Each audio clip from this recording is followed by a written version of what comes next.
somewhat related to the previous. Over lunch, we talked yesterday about salaries, finances in the church, how leadership within the church should assess pastoral salaries, how people should think about money in general, but as the relationship to it, as it relates to the pastors and what they're earning and those types of things.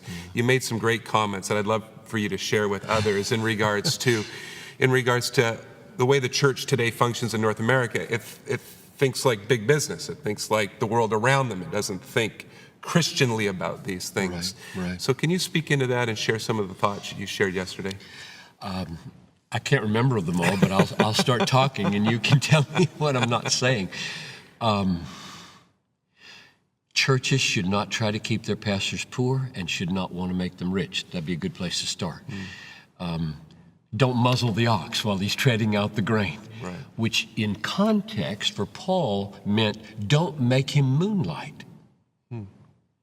Don't call a pastor and say, well, we assume your wife is going to work. Right. That's a bad way to call a pastor. Call a pastor and help him. Now, a lot of people say, oh, yeah, but Paul was a tent maker and he was a bivocational. Paul justified his tent making almost by saying he was disobeying Jesus. He said, the master said, the workman is worthy of his wage. I will not take that right, lest I bring any reproach upon the gospel. He didn't take anything. He wasn't bivocational. He was one vocational. Right. He got all of his money from tent making, lest the Corinthians or the Thessalonians said he was mooching off of them and a scoundrel trying to make money. He did not want pastors to do that. What he says was, churches, pay your pastors. So all that at the bottom end of minimal salary, don't make a moonlight and don't assume their wife is going to catch up. Pay them what they need to have now here's the trouble. Have a what? A jet? You hear that? Can I please have your money so that I can get a new jet? Yeah, 300. Mr. Creflo? Yeah, I was reading about that last night. No, you may not have my money to get a new jet. Right. So establishing the top end is a little bigger of a biblical challenge.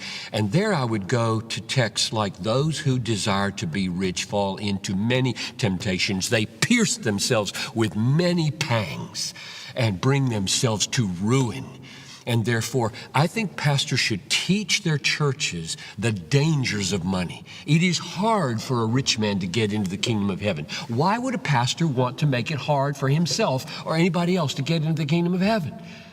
The prosperity preachers just don't get this. They don't seem to get the dangers. They think money is all a sign of blessing when the Bible regularly says it's a sign of danger. Right. You are liable to be cursed if you want to be rich. And so where we ended was, you live in Vancouver where houses cost $1 million, or you live in just Barnesville, Georgia, where you can get a house for $50,000. You need a formula that doesn't criticize the pastor here who's making 6 figures and the pastor there who's plenty well off at $60,000. You know, just so the formulas should be the same somehow, and the quantity is going to be different. So the principles are, we want our people to be radically devoted to sacrificial service in this world. John Wesley said, what? Make as much as you can, save as much as you can, and give as much as you can. And I think when he died, he had a silver spoon to his name. So what we want, we're not going to tell the guys working here or the women working here in Vancouver, don't make a lot of money. I never would say that. I would just say, don't keep a lot of money. Right. Figure out what a wartime lifestyle looks like in a world with suffering, like an earthquake in Nepal, 6,000 people groups who do not have the gospel, untold number of people disadvantaged than you, and think of use all of your American entrepreneurial ways to multiply giving.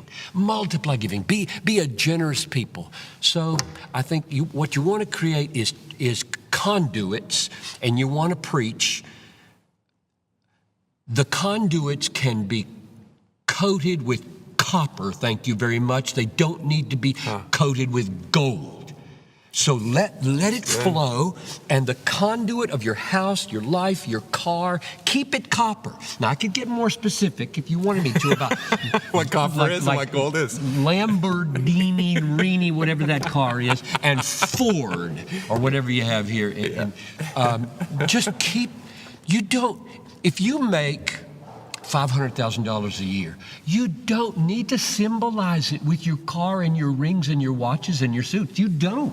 The culture will tell you, you deserve a lazy boy, and you will go buy all the symbols of what you make, and so it becomes power. It's really about power then. You don't have to go there. That's what I meant when I said we start to think like the world when we pay each other or do our lifestyles. And pastors like us should be helping our people break free. So let me anger all my lead pastor friends. This is one of the questions one of the discussion items related to this yesterday. Should lead pastors just necessarily be paid the most on a staff?